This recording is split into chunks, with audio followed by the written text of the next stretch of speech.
অনেক ফার্মেসি আছে 24 ঘন্টা তারা মানুষকে সার্ভিস দেয়।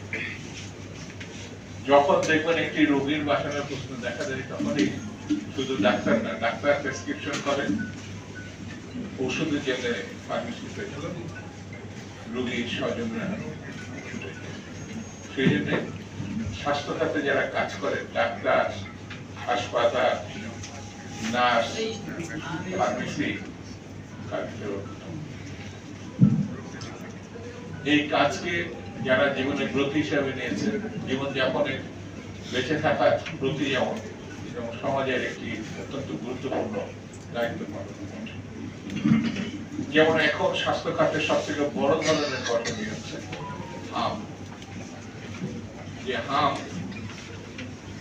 আমাদের কোমলমতি শিশুরা ইতিমধ্যে অনেক মৃত্যুবরণ করেছে। এই প্রসঙ্গটিতে আমরা উত্তরাধিকার সূত্রে জেনেছি।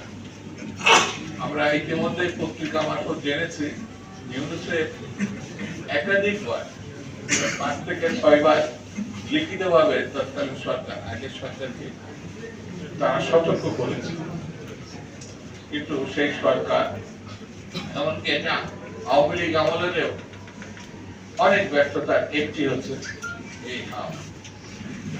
আওয়ামী লীগ, অন্তর্বর্তীকালীন সরকার ব্যর্থতাটা এখন বিএনপির ঘাড়ে।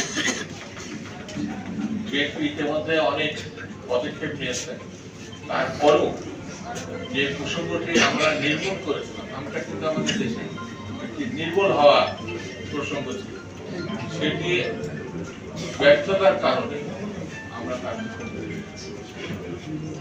সরকার অত্যন্ত জরুরি ভিত্তিতে সিরিয়াসলি এই প্রসঙ্গটি গ্রহণ করেছে। আমার মনে হয় এই ক্ষেত্রেও ফার্মাসিস্টদের অত্যন্ত দক্ষ ভূমিকা এবং সেবামূলক ভূমিকার একটি অংশ হিসেবে তারাও, আমার মনে হয় অনেক ফার্মেসি হয়তো দেখা গেল 7টা, 8টা, 10টার মধ্যে বন্ধ করতো।